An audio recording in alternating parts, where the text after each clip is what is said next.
Greetings, Internet faithful. I am some guy named Rob from On Your Marks Wrestling, and this is another Rob Recap Smackdown for April the 3rd, 2018. This is going to be a much quicker recap than normal, hopefully. It was a go-home show. It was basically the last major televised show, or I should say non-WWE Network show before WrestleMania, so this is really the last impression that people are going to have before heading into New Orleans on Sunday.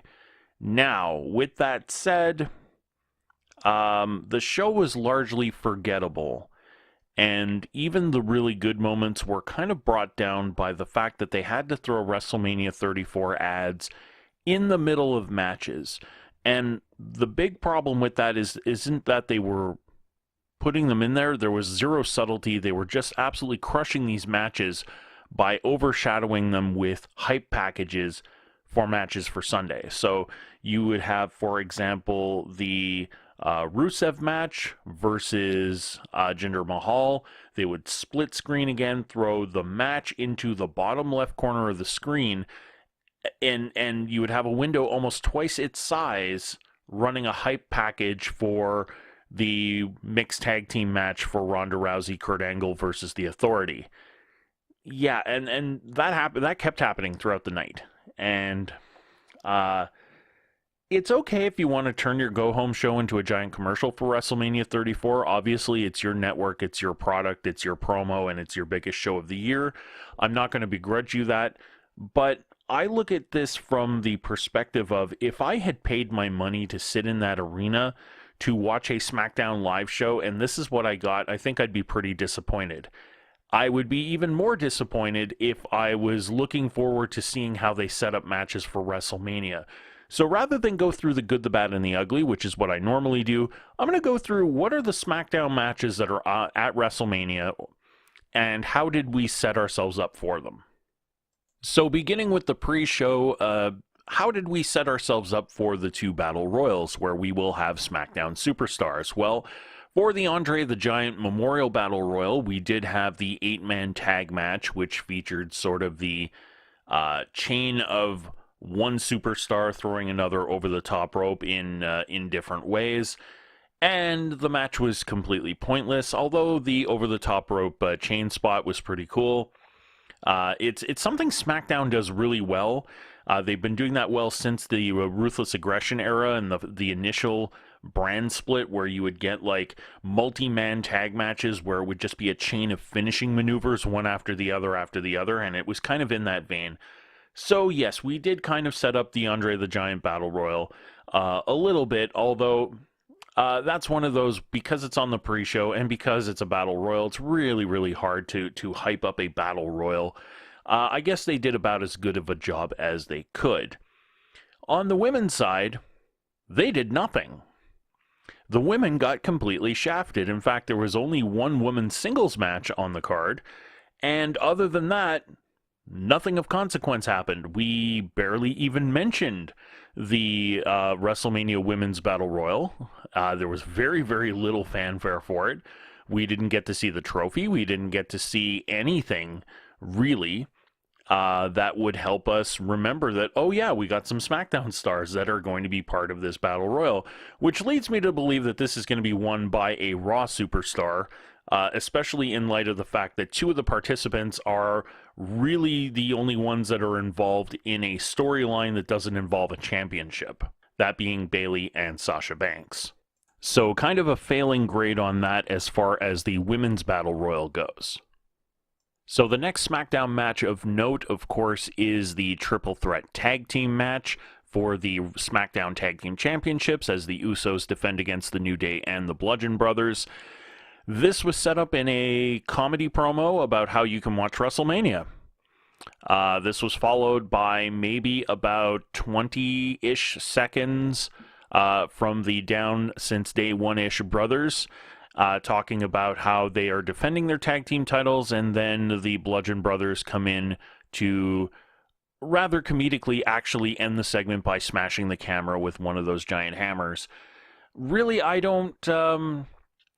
I don't see how this was furthered at all. There was nothing really of consequence here, so we're really not setting up this match with any type of excitement going into Sunday.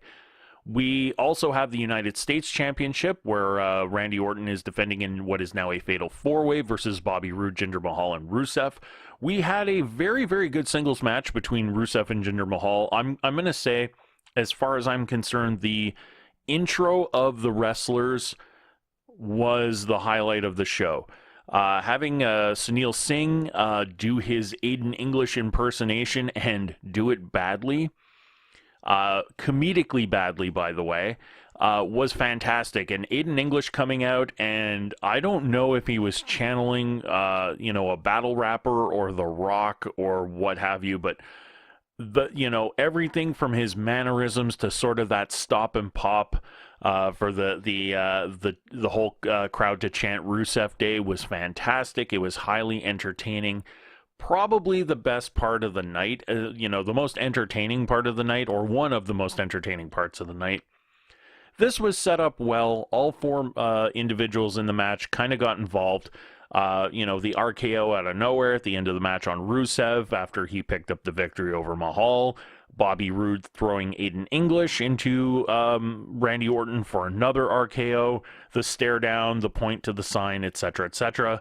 So this one was very well set up. I don't think it's going to be the match of the night by any stretch of the imagination, but should be fairly entertaining. I've got some interest for this match because of the Go Home show. Sadly, my interest isn't carried over as much to the Smackdown Women's Championship match between Charlotte and Asuka, because one, the match that they ran in the ring was a carbon copy of what was done exactly 2 weeks ago, with the exception of the finish, the fake out cash-in, followed by the attempted roll-up by Natalya. It ended up, backfiring. Charlotte wins with the figure eight, etc., etc. Asuka comes out. That whole segment was just very awkward. I don't think they've done this match justice as far as the setup goes. I think they could have done a much better job setting up what could be one of the best matches on the card. I would put this as... There is the potential for this to be one of the 3 or 4 best matches at WrestleMania this year. And I really think that they're dropping the ball with how they are promoting this. This could have been a lot better. It should be a lot better, and it isn't. And this, by the way, has nothing to do, absolutely nothing to do with the fact that Asuka's English is not as good as it could be, because as Shinsuke Nakamura and AJ Styles have proven, that's not a problem. You can do visual storytelling to make things very, very compelling for a live crowd and for the home crowd. You've got the announcing team that can help, boost that sort of thing. It's a complete non-issue. They're just not building this match as well as they could.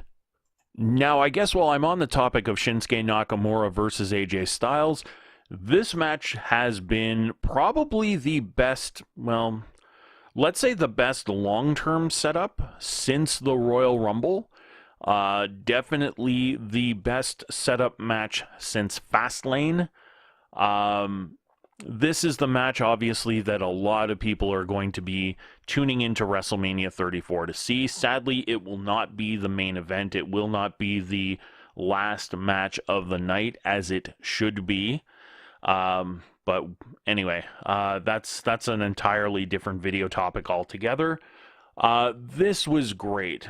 I think that turning the tables on Shinsuke Nakamura, having AJ Styles fake him out after the match that they had against Shelton Benjamin and Chad Gable, faking out the phenomenal forearm, patting him on the head, and having Nakamura show more emotion, which is something that Nakamura has said is a weakness of AJ Styles, I think is a very, very clever twist. They're doing some very, very good storytelling with this.